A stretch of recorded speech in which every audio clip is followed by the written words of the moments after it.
Congratulations, honey. She's the woman of the future. You're really only good for paying the bills. That's exactly what my husband said in front of his entire family at his 43rd birthday dinner while holding the hand of a blonde woman in high heels and a tight red dress who was smiling like she had just won the lottery. The entire table fell silent. 15 people staring at me, waiting for me to cry, scream, make a scene. I did none of that. I just smiled, the kind of smile that confuses people. I grabbed my purse from the back of the chair, stood up slowly and said, "You're right, Richard. I really have paid a lot of bills, even ones you don't know exist." His expression changed. For a second, I saw fear in his eyes, real fear, as if he had just realized he had made a terrible mistake. But it didn't last long. He let out a nervous, forced laugh, the kind people use to hide their discomfort, and went back to hugging his mistress. I walked out of that restaurant with my head held high, my eyes dry, my chin firm. I got into my car, locked the doors, waited for my breathing to calm down, and called Mr. Andrews, the lawyer who for 6 months had been meticulously preparing for everything my husband thought was his. "Michael," I said, my voice firm and controlled. "You can start tomorrow." The restaurant was one of those expensive places in Soho with low lights that cast shadows on the walls, dark polished wooden tables that reflected the candlelight, and waiters dressed in black who moved like silent shadows between the black tables. The air was heavy, almost suffocating, with the smell of Napa Valley Cabernet and overly expensive perfume, the imported kind that costs over $300 a bottle. It was November, that crisp New York chill before the first real snow, and I could feel my silk blouse sticking to my back, a nervous sweat trickling down my neck, even with the heat on low. My heart was beating so hard I was sure the people around me could hear it like a drum echoing in my chest. My hands were trembling slightly, but I held them steady, almost rigid, gripping the handle of my genuine leather Michael Kors bag. The same bag I had bought with my own hard-earned money from my salary as a purchasing manager for a supermarket chain. I was 41 years old that day. 41 years of life, 18 of them beside that man. I had straight shoulder-length brown hair, which I tied up myself every morning in a practical bun because I had no time for the salon nor the patience for elaborate care. My clothes were simple but well-maintained, always clean and pressed. My nails were short, unpolished, because I worked with my hands and it was pointless to try to maintain them. My makeup was light, just nude lipstick and a little mascara. I've always been one of those women who go unnoticed, the one who works hard, wakes up at 6 a.m., gets home at 7 p.m., and still makes dinner, who takes care of everything and everyone, but who no one really sees, no one notices, no one values. Richard was at the head of the table, as he always liked to be, occupying the place of honor, the center of attention. He wore a light blue designer dress shirt, no tie, 2 buttons undone, to show off the graying hairs on his chest that he thought were charming and made a point to display. His hair had too much gel gray at the temples, a style he thought made him look mature and interesting. A prominent beer belly that he could no longer hide even with well-cut dress shirts. He smiled broadly with those pearly white teeth I had paid to have whitened 3 years ago in a treatment that cost $1,500. The woman next to him, this Jessica, must have been 28 at most, maybe even younger. A bleach blonde with that artificial yellow tone, false eyelashes so long they seemed to touch her eyebrows, and that artificial tan of someone who spends her days at the gym and in a tanning booth. She wore a red dress that barely covered her thighs, so short she had to adjust it with every move, and a neckline that left little to the imagination. Her fingers had long red acrylic nails, very expensive, and she touched my husband's arm with every sentence, laughing too loudly, cackling exaggeratedly at jokes that weren't even funny. Richard's mother, Vera, 7-year-old woman with a permanently sour expression, sat on the opposite side of the table looking at me with the same contempt she'd had for me since the day we met. Next to her were Richard's 2 brothers, Frank and Junior, with their respective wives, all pretending this situation was completely normal, as if it were natural for a married man to introduce his mistress at his own birthday party. There was also the youngest sister, 5-year-old, Brenda, who at least had the decency to look uncomfortable staring down at her plate, picking at her food without eating. The trigger came when the waiter brought the cake. A huge 3-tiered cake with a shiny Belgian chocolate frosting adorned with those handmade sugar flowers that cost a fortune and are only made by specialized bakeries. Richard blew out the 43 small candles that formed the number 43. He blew them out with his usual theatrical flair, and as everyone clapped politely, he pulled Jessica close possessively and gave her a kiss. A long, deep French kiss in front of everyone in front of me, his legal wife of 18 years. And then he dropped that line, the line he had thought about, planned to say, rehearsed in his head, just to humiliate me in the cruelest way possible, because that's what he did best, humiliate me. In recent years, it had become a sport for him, a pastime, a form of entertainment. But this time was different because this time I was prepared. I had saved every piece of evidence, every document, every bank statement, every recorded conversation. I had opened an account at an online bank he didn't know existed, one he would never imagine I used.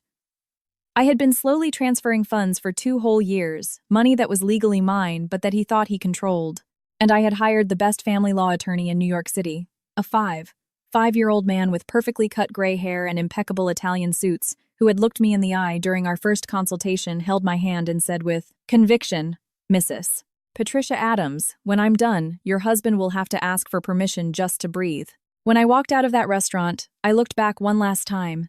Richard was watching me through the glass window, and for the first time in a long time, I saw something different on his face. He wasn't laughing anymore. He was pale, worried. I met Richard in 2005 at a graduation party for a mutual friend who studied engineering. I was 22. I had just graduated with a business degree from NYU, and I was full of ambitious plans. I wanted to travel the world, build an international career, live alone in my own apartment, be independent. Richard was 24, working as a salesman at a luxury car dealership in Manhattan, and he had that charming New York hustler vibe that I found funny at the time. He was friendly, talkative, outgoing, and knew how to make people laugh. He asked me to dance, made me laugh all night with exaggerated stories about crazy clients at the dealership. And at the end of the party, he asked for my number with his usual confidence. He called the next day and the next and the next. 2 months later, we were officially dating. In the beginning, he was attentive, even romantic. He would pick me up from work, bring flowers to my apartment on Sundays, take me to simple but charming restaurants in the village. He introduced me to his whole family at a big barbecue in the backyard of their house in Queens. His mother Vera was already giving me sideways glances back then with that judgmental look. Too educated for my son, I heard her whisper to a sister-in-law when she thought I wasn't listening. But I ignored the comment. I thought that with time as we lived together, she would accept me, value me, see that I was a good person for her son. What a naive illusion. Richard proposed to me in a simple restaurant near Central Park, nothing too elaborate, with a modest ring he paid for in 12 installments on his credit card. I said yes because I thought I truly loved him. Because I thought we would build a life together, a family, a future. Because I was young and foolish enough to believe that love was just that good feeling in your stomach, that pleasant anxiety, that thrill when he arrived. We got married in 2007, a small but beautiful party in a rented hall in Brooklyn. Simple decoration with white flowers and candles. My parents, who were always humble, my father was a city bus driver, and my mother, a self-employed seamstress who worked from home, made a huge financial effort. They sacrificed years of savings to pay for half the party.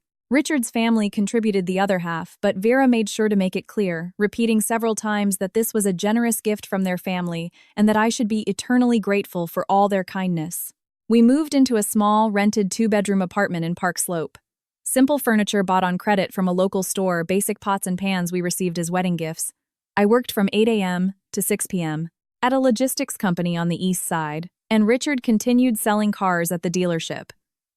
In the beginning, we split the bills fairly. He paid the rent, I paid for groceries and utilities. Each contributed what they could, but slowly, subtly, almost imperceptibly, that began to change. First, he said sales had dropped due to the economic crisis, and he needed me to help a little more with the rent that month.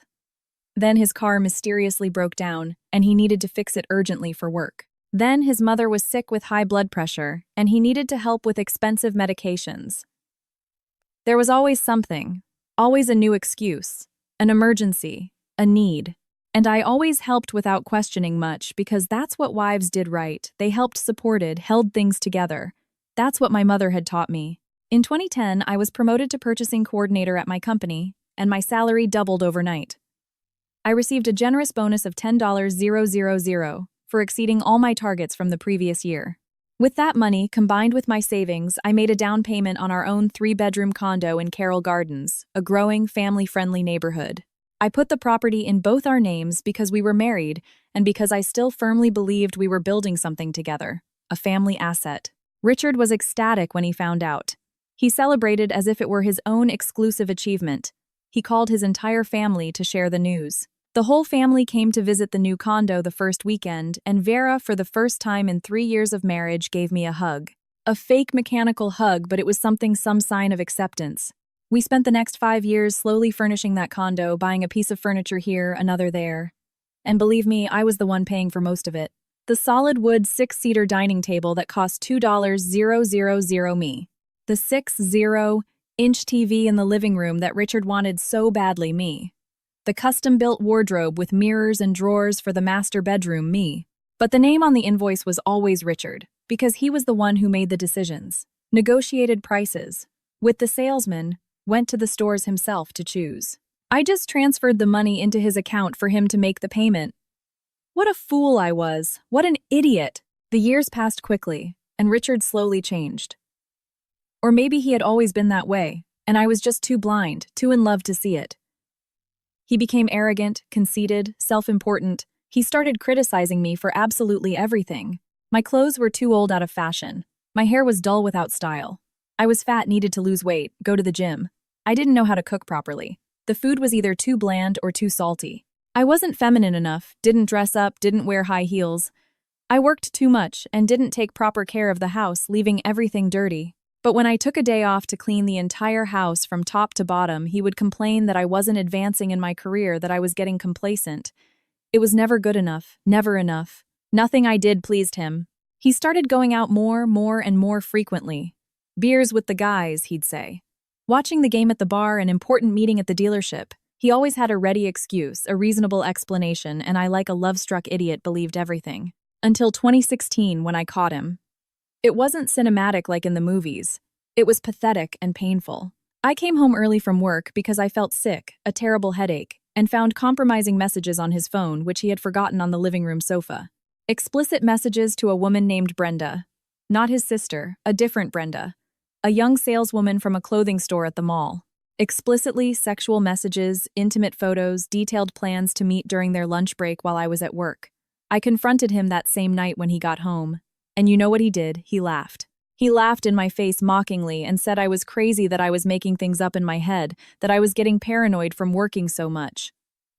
"Are you sick, Patricia?" he said with conviction. "You urgently need therapy. You're seeing things that aren't there." That broke me completely. For weeks, I questioned my own sanity. Had I misread the messages? Was I really going crazy, paranoid, sick? Was I inventing an affair in my head? But I wasn't.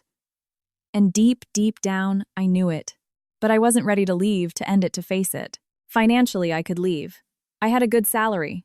But emotionally, I was destroyed. I was ashamed, deeply ashamed, to admit that my 9-year marriage had failed. Ashamed to prove Vera right, who had always said I wasn't good enough for her precious son. Ashamed to disappoint my parents, who had placed so much hope in that marriage, who had sacrificed financially for the wedding party. So I stayed. I swallowed my pride and stayed. And he continued to cheat on me. Other women came after Brenda. He didn't hide it as much anymore. He got careless, sloppy. He'd come home with a different perfume on his neck, with red lipstick marks on his shirt collar, with stories that didn't make sense. And I pretended not to see anything. I pretended because it was easier, less painful than facing the cruel truth. In 2019, I was promoted again, this time to regional purchasing manager, an important position. My salary went up to $120,000 a year. I was finally earning good money, really good money, traveling all over the country, visiting suppliers, getting professional recognition, being respected at work. But at home, I was completely invisible. Richard barely spoke to me during the week. We ate dinner in heavy silence, each staring at our own plate. He slept with his back to me, right on the edge of the bed, as far away as possible. Sex had become a rarity. It happened once a month maybe. Mechanical, without a kiss, without affection, humiliating. I felt used, discarded like an object.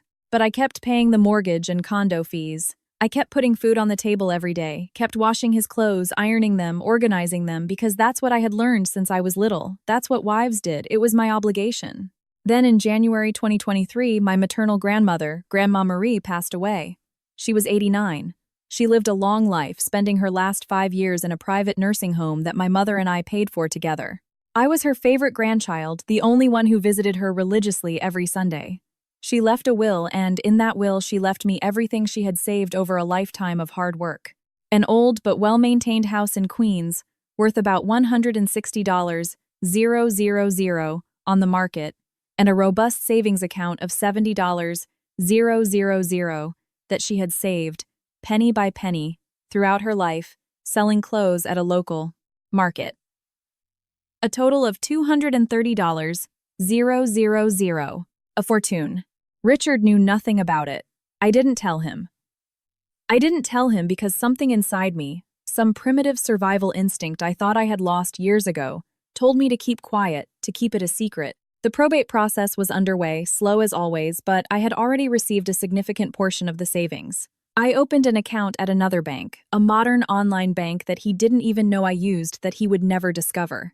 I put everything in there, every single cent. And that's when everything started to change drastically in my head.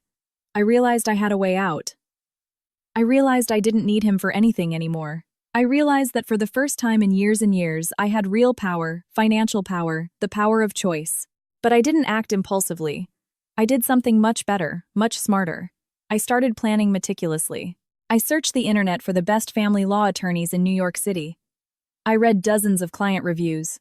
I saw real cases they had won in court. I found Mr. Michael Andrews, a renowned lawyer with a luxurious office on Park Avenue and a solid reputation for being absolutely relentless in complicated, contentious divorces. I scheduled an initial consultation in March 2023. I went alone during my lunch break from work when Richard thought I was in an important meeting with suppliers. The office was everything I imagined. Floor-to-ceiling windows, brushed steel, modern minimalist decor, an incredible view of the bustling avenue below. Mr. Andrews was a tall, slim, elegant man with thin-rimmed glasses who greeted me with a firm professional handshake. "Please have a seat. Tell me your story. Take your time," he said, gesturing to a comfortable leather armchair. And I told him absolutely everything. The multiple affairs over the years, the public and private humiliations, the money I transferred into his account that mysteriously disappeared, the assets in both our names that I had paid for alone, the substantial inheritance I had recently received that he had no idea about. Mr. Andrews listened in complete silence for nearly 2 hours, taking meticulous notes on a yellow legal pad. When I finished, he took off his glasses, calmly cleaned the lenses, looked directly into my eyes and said, "Patricia, you have a very strong case, extremely strong. If you do exactly as I say, follow my every instruction to the letter, you will walk out of this marriage with everything that is legally yours, and he won't be able to do a single thing to stop it." I signed the retainer agreement that very day without hesitation. I paid the initial fee of $10, 0 inches cash with the clean money from the inheritance.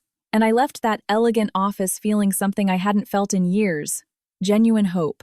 Hope for freedom. Over the next 6 months, I systematically and methodically gathered evidence. Screenshots of compromising messages. I had made a full backup of that fateful 2016 conversation and all the others that followed over the years. Suspicious photos he posted on social media from places he claimed not to be. Check-ins at hotels and restaurants. Detailed bank statements showing huge expenses at luxury hotels, expensive restaurants, and pricey gifts I never received. I recorded important conversations, nothing illegal, just normal conversations, where he was present and aware, which could clearly prove his pattern of abusive and manipulative behavior. I carefully collected receipts for absolutely everything I had paid for over the years: appliances, custom furniture, renovations to the condo, everything. Mr. Andrews was meticulous and professional.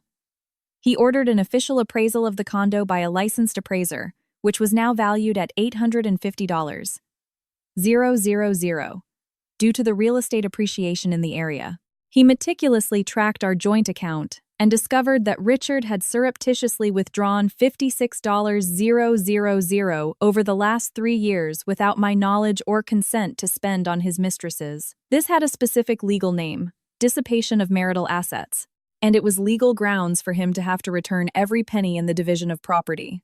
We also discovered that the car he proudly drove, a brand new 2020 Honda Civic he claimed to have bought with his own money, had been financed with my name as the primary cosigner. And I was the one religiously paying the monthly installments via an automatic debit he had set up in secret. I didn't even know my name was on it. Mr. Andrews smiled with satisfaction at this discovery and commented, "He's arrogant and stupid. That combination always makes our job immensely easier." Meanwhile, at home in the condo, I continued to be the invisible, obedient wife. I cooked every day, cleaned the house on weekends, paid all the bills on time. But inside, internally, I was completely different, transformed. I had a powerful secret, and that secret gave me inner strength. Every time Richard humiliated me, and he continued to humiliate me constantly, calling me fat, ugly, old, saying, "No man in the world would ever want me." I would smile secretly to myself because I knew exactly what was coming.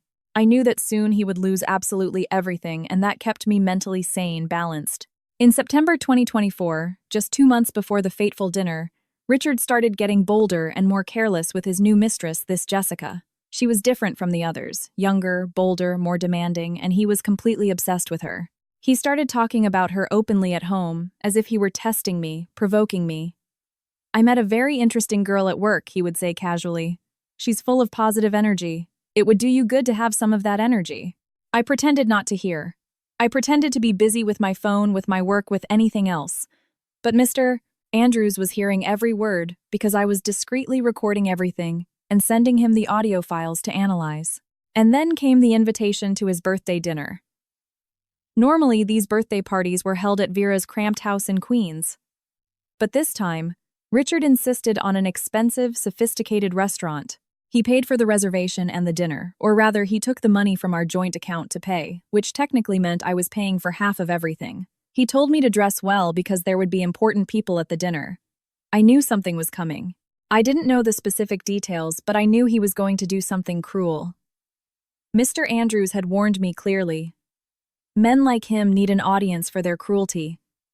They can't humiliate in private. He will do something public soon. When he does, that's our cue to act. And he did exactly that.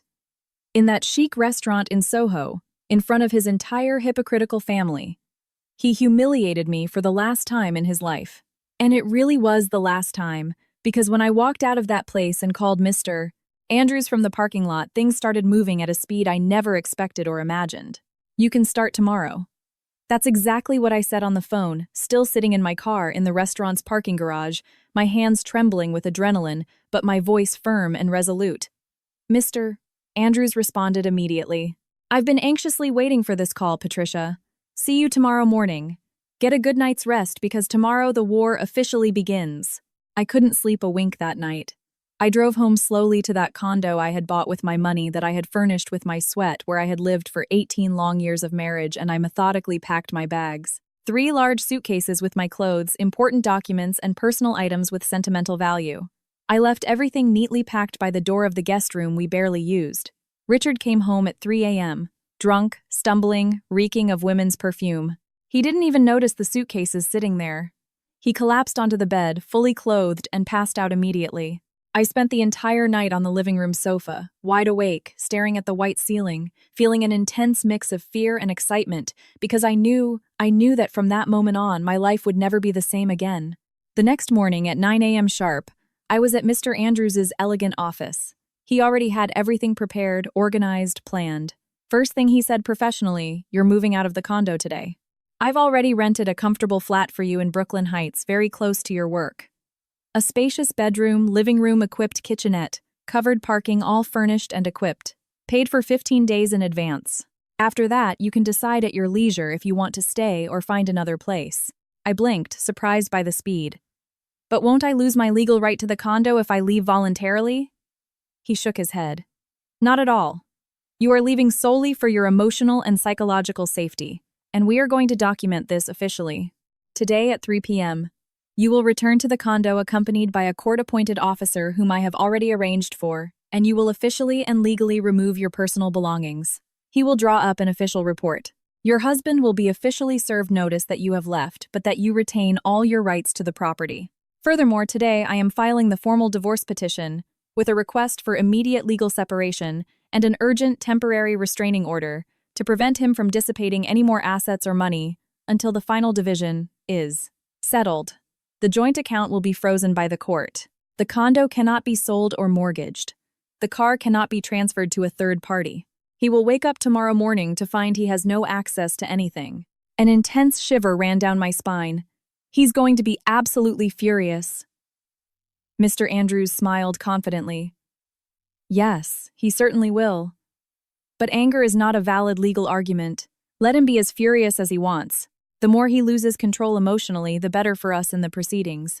Angry, out-of-control men make serious mistakes. And he made several. The court officer accompanied me to the condo at 3 p.m., on the dot. Richard was there in old shorts and a worn-out t-shirt, watching television on the sofa. When he saw the serious man in a dark suit behind me, he stood up, confused. "What's going on here?" I said nothing. The officer formally introduced himself and explained in a firm voice that he was there to officially document my removal of personal belongings from the marital home. Richard started laughing nervously. "You've got to be kidding me, Patricia. Is this some kind of sick joke?" "It's no joke," I said with the firmest voice I could muster. "I'm leaving, and I'm officially filing for divorce." His laughter died instantly. "You don't have the guts to do this." "I already have," I said calmly and picked up the 3 suitcases that had been packed since the night before. The officer noted everything down in detail, took several photos of the condo's general condition, and kindly escorted me to my car. Richard stood frozen in the living room, white as a sheet, completely stunned. For the first time in years, he didn't have a comeback. But the best part, the most satisfying part, came the next day. Mr. Andrews had prepared a devastating surprise. In addition to the divorce petition and the restraining order to freeze assets, he simultaneously filed a lawsuit for reimbursement due to dissipation of assets. He meticulously compiled all the irrefutable proof of the $56,000.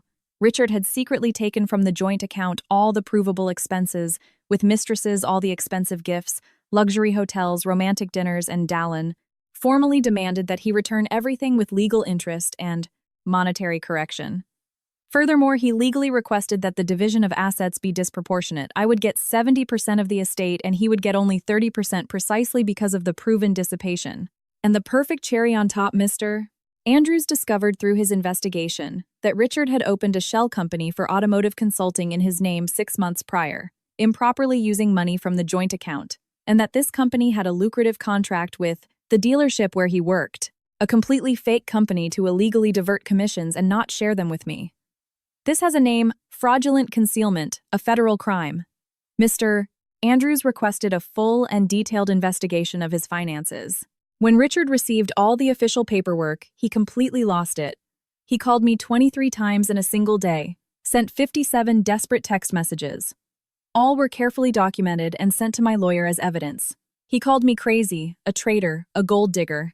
He said I would deeply regret it, that he would destroy me in court, that I was nothing without him, a failure. But I had powerful allies. And not just Mr. Andrews. There was Claudia, my best friend from college, whom I had stopped seeing in recent years because Richard didn't like her. He was jealous. "She's a bad influence on you," he would say. "She's too much of a feminist, too radical." Claudia was also a lawyer, a respected specialist in labor law. And when I told her everything over coffee, she was absolutely furious. "I warned you years ago, Patricia. I told you repeatedly that man was a complete piece of trash, but you wouldn't listen to me."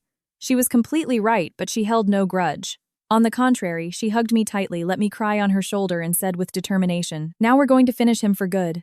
Claudia personally introduced me to an experienced private investigator, a retired NYPD detective who had a discreet office in a less glamorous part of Midtown.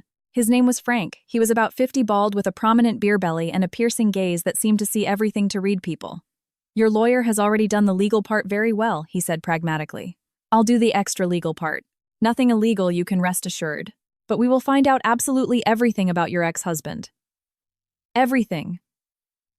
Where he goes, who he talks to, how much he really earns. If he has hidden assets, secret accounts, everything. The complete package cost $5,000. I paid without a second's hesitation. Frank worked tirelessly for 3 intense weeks, and what he uncovered was pure, invaluable gold. Richard didn't just have that one shell company Mr. Andrews had found.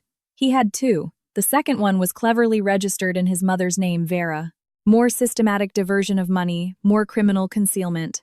Frank also discovered that Jessica, the show-off mistress, was pregnant, 2 months along, and Richard had been paying for her very expensive health insurance plan with money from the joint account before the court freeze. Frank discovered that Richard had opened a secret Bitcoin account, cryptocurrency, and had transferred the equivalent of $24 digital currency to this wallet. Naively thinking no one could trace it, Frank could. He even got the complex address of the digital wallet and found out that Richard was secretly planning to buy a smaller apartment in Jessica's name for after the divorce was official, and he lost everything. But he wasn't just going to lose everything. He was going to lose much more than his limited imagination could conceive. Because Mr. Andrews took all this explosive information, included it in detail in the court file, and requested an emergency hearing for fraudulent concealment during an ongoing divorce proceeding. The judge, a serious woman in her 60s, tough as nails, read everything carefully and granted it immediately. A warrant was issued. Richard was arrested spectacularly at the dealership, where he worked in front of absolutely all of his colleagues. Handcuffs, a police car, the full treatment. He spent 3 full days in jail. Vera desperately managed to get a criminal lawyer who paid a high bail of $10,000 money she took from her own savings, and he was released provisionally. But the damage to his reputation was definitively done. The luxury car dealership fired him summarily for just cause. After all, being arrested for fraud and concealment of assets isn't exactly the resume a luxury car salesman wants to have. Jessica disappeared completely. Blocked him on everything: phone, WhatsApp, social media. After all, she hadn't signed up to date a poor, unemployed criminal. She wanted a guy with money, status, stability. And now Richard had none of that.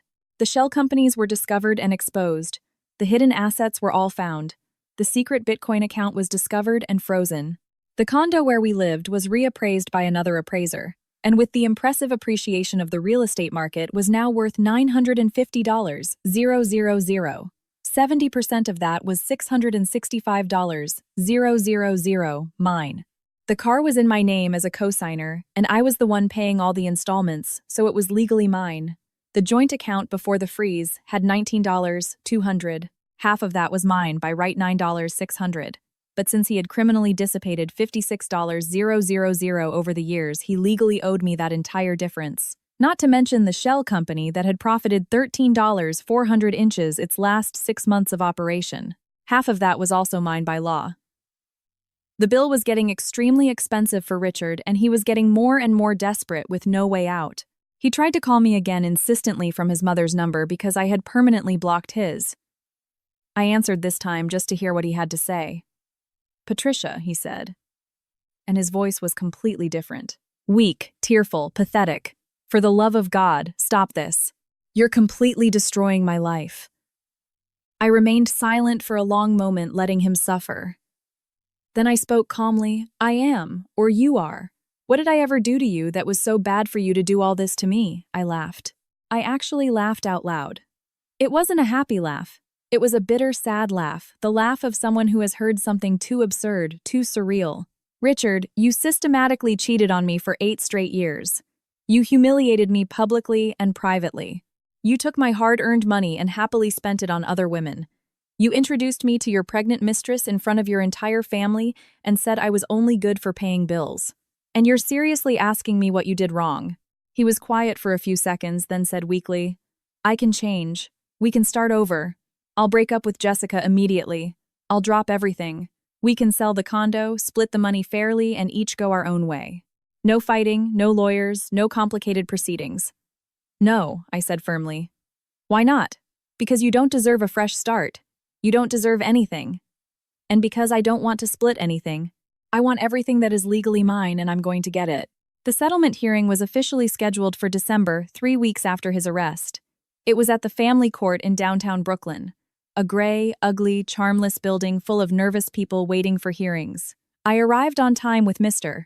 Andrews, dressed professionally in black dress pants, a pristine white blouse, and a gray blazer. My hair was in a perfect bun with light professional makeup. I wanted to look serious, professional, credible. Richard arrived late with a lawyer his mother had hired in a hurry. A fat man in a wrinkled, stained gray suit who was sweating profusely on his forehead. Richard was physically different, transformed. He was thinner, almost skeletal, with deep, dark circles under his eyes and several days' worth of stubble. He looked at me when we entered the small hearing room, and this time there was no more arrogance, only pure fear.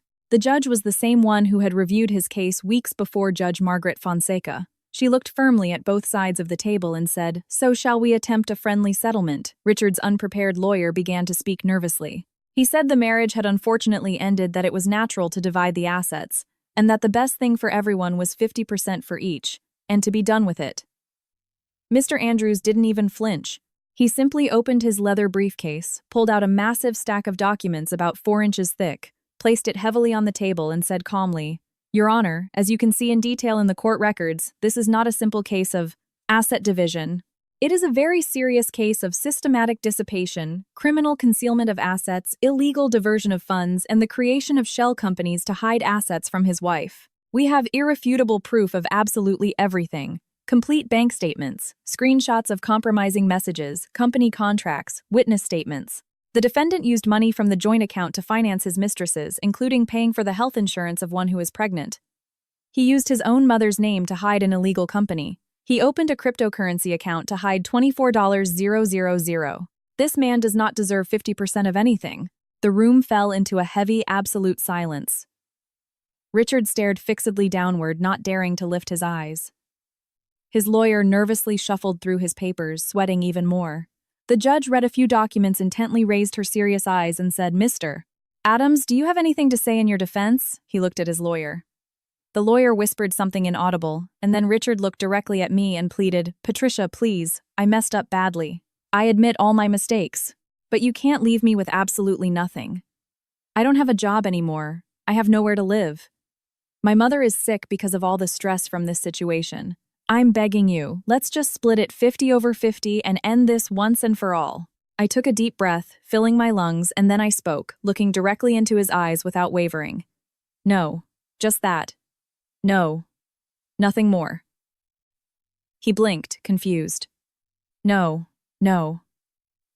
I repeated firmly. "I worked hard for 18 years.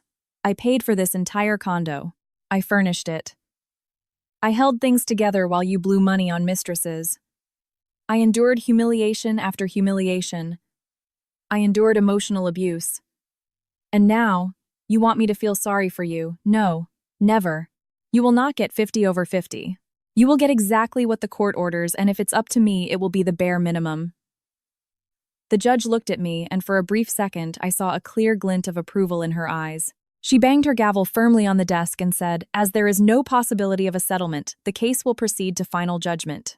The next hearing is in February. Until then, the temporary restraining order remains in full effect." And that was it. We left. Mr. Andrews shook my hand warmly and said, "You were absolutely perfect." But Richard didn't give up yet. He never gave up easily. He just changed his strategy. A week after the failed hearing, he showed up unexpectedly at my workplace. I was leaving the office at 6 p.m. When I saw him brazenly leaning against my car, my heart pounded. I thought about screaming, calling security, but something made me stop. I approached slowly and said firmly, "What do you want here?" He held up his hands in a false gesture of peace. "Calm down, I just want to talk for 5 minutes. We have nothing to talk about. Please, just 5 minutes." I looked around cautiously. There were people leaving the building. I wasn't alone. 2 minutes, I said. He sighed deeply. He looked tired, defeated, aged. "Patricia, I know I messed everything up. I know it perfectly well. But you have to understand, I'm not a bad guy, I got lost. Jessica, the others. All of that was a mistake, human weakness. But deep down, I always truly loved you. I felt the urge to laugh or maybe cry. I wasn't sure. You loved me, I love you. I do. You have a very funny way of showing love." He took a step forward. I immediately took a step back. "Don't come near me," I said threateningly. He stopped. "I'm completely desperate, Patricia. My mother had a massive stroke because of the stress of this whole situation.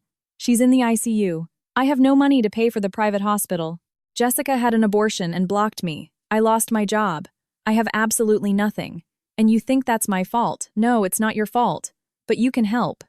You were always good, always too generous. I was, and you shamelessly took advantage of it. Then give me one last chance to fix everything." I looked at him closely, and for the first time I truly saw him. Not the man I had loved 20 years ago, not the husband I had desperately tried to save. I saw a weak, manipulative, pathetic small man. "No," I said calmly. "You've had all the chances in the world, and you wasted every single one of them. Now you have to deal with the consequences of your actions alone." He clenched his fists. The mask of the repentant man fell for a second, and I saw pure rage. "You will bitterly regret this," he said in a low, threatening voice. "You'll see.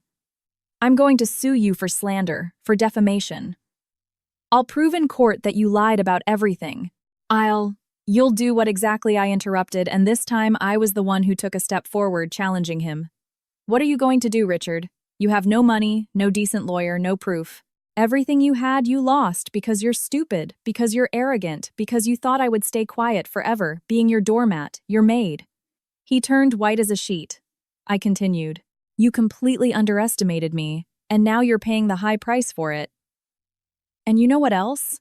I'm not going to regret it for a single second, because for the first time in years, I'm sleeping well at night.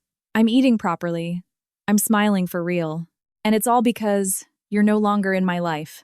I got in my car, started the engine, and drove away. I looked in the rearview mirror and saw him standing in the parking lot alone, small, defeated. And I felt no pity at all. After that, he tried one last desperate move. He went to Jessica's conservative family and told them that she had coldly aborted his child. Her family, who were evangelical and extremely conservative, were absolutely furious. They put intense pressure on Jessica. To defend herself, she told the whole raw truth that Richard was legally married, that he had blatantly lied, claiming he was separated, that he had promised to take care of her and the baby. But when he was arrested, she completely panicked, decided to have an abortion. Her family exposed everything publicly on social media. They made long posts, angry stories, accusatory videos. Richard's name was completely destroyed. His friends started to distance themselves. His own family began to feel ashamed, not wanting the association. Vera, even from her ICU bed, sent a harsh message through her daughter Brenda. "That boy has deeply disappointed me. I don't recognize him anymore." And it was at that precise moment, when he had no one left by his side, that the final devastating twist happened. Mr. Andrews received a mysterious anonymous email. Inside the email was an attached file, a scanned PDF of an old yellowed document. It was an old deed, a deed to a large piece of land in upstate New York in the Hudson Valley that belonged to Richard's grandfather. When he died in 2008, it was officially left to Richard and his brothers. Except this land was never declared in the official probate, never legally divided, and over the years it had appreciated greatly. Today it was worth about $600,000, and Richard owned 33% of it, about $200,000. He had criminally concealed it. Mr. Andrews smiled with satisfaction when he saw it and said, "Whoever sent this to me is either an angel or a mortal enemy of your ex-husband. Either way, it doesn't matter. The important thing is that we now have yet another irrefutable proof of concealment." When this was officially added to the case file, it was definitively over. Richard's unprepared lawyer asked to be immediately removed from the case. He was left completely defenseless. He had to hire a court-appointed lawyer, the kind the state provides for free. And that lawyer, poor guy, did what he could with what he had, but there wasn't much to be done in the face of so much evidence. The final divorce decree came down in March 2025. I was awarded 80% of the marital estate. 80%. The condo was officially appraised at $950. 0, 0, 0, 0. 80% of that is $760, 000. I offered him the choice. Either I kept the entire condo and paid him his share in cash, $190, 000, or we would sell it and divide the money proportionally. He chose to sell because he desperately needed liquid cash. The condo sold quickly in 45 days for $920, 000. I received $736, 000 clean. He received $184, 000. From that amount, he had to pay his lawyer the exorbitant court costs and the debts he had accumulated. He was left with a miserable $30, 000, less than what he used to spend on his mistresses in a year. I got to keep the car entirely. The land in the Hudson Valley was uncovered, and Richard was legally forced to declare and sell his share. He received $180, 000 from that sale after taxes and fees. But from that amount, he had to pay me $70, 000 as compensation for the dissipation of assets and criminal concealment. In the end, after everything, Richard ended up with about $140, 000. I ended up with over $1.2 million, counting my grandmother's inheritance, that he never knew about the money from the condo, my share of the land, and the car. But more important than all the money I ended up with, my dignity intact. The last time I saw Richard was on the day we signed the sale deed for the condo at the title company's office. It was a cold April morning. He arrived in an Uber wearing faded jeans and an old worn-out jacket. I arrived in my car, the Civic that had been his and was now legally mine. We went into the office, signed the papers in complete silence. The closing agent read everything, stamped it, officially registered it, and when he was finished, Richard looked at me and said, "Defeated, you won, Patricia.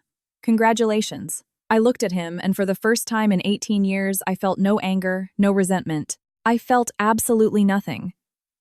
Emptiness. "This wasn't about winning or losing," I said calmly. "It was about justice. And about me finally respecting myself." He opened his mouth to say something, but gave up. He simply turned his back and limped away. I stood there holding my copy of the documents, and I realized my hand wasn't shaking. My heart was calm. I was at peace. I walked out of the title office, got in my car, turned on the radio to a song I liked, and just started driving. No specific destination, I just drove. And for the first time in a very, very long time, I felt genuinely free.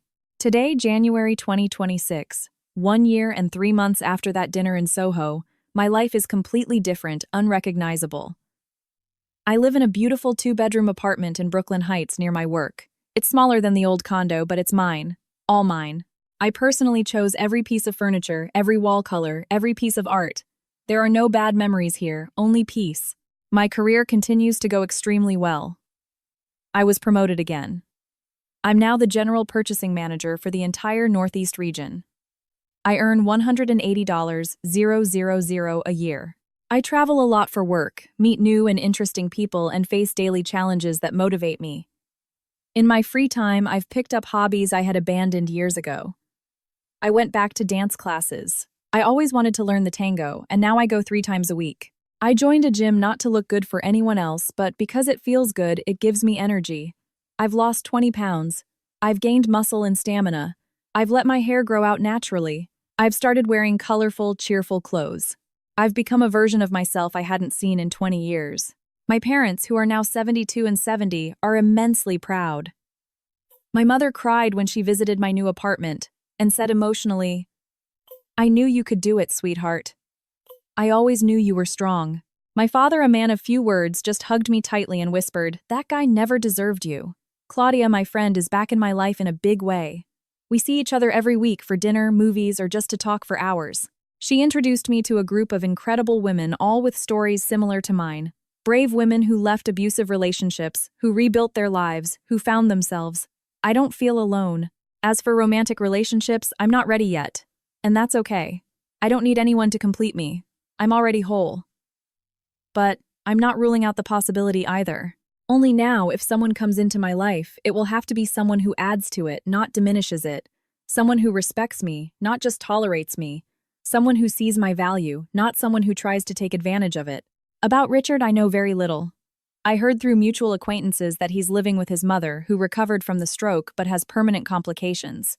That he's working as a salesman in an electronics store, earning about 1.5 times the minimum wage. That he's alone. That he tried to get back with Jessica, but she's engaged to a minor league baseball player and didn't even reply to his messages. That he's gained weight, is depressed, and takes prescription medication. I don't feel pity. I don't feel joy. I simply feel nothing. He is a turned page, a closed chapter, a life I left behind. I learned so much from all of this. I learned that self-love isn't selfishness, it's survival. I learned that you can't save someone who doesn't want to be saved. I learned that I am stronger than I ever imagined. I learned that money does matter because it provides freedom and the power to choose.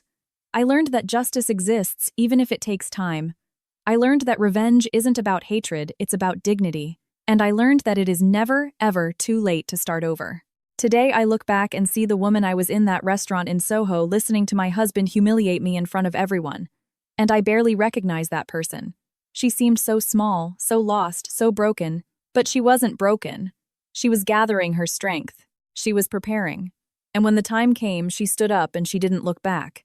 If you are reading this, if you are going through something similar, I want you to know you are not alone. I know it seems impossible. I know it feels like there's no way out. I know he has convinced you that you are nothing without him. But you are. You are everything. You just need to believe it. And when you do believe it, when you decide you've had enough, you will see that you are stronger than anyone who tried to diminish you. You are stronger than any humiliation. You are stronger than fear. And you deserve to be happy. You deserve to be respected. You deserve to start over. It doesn't matter your age.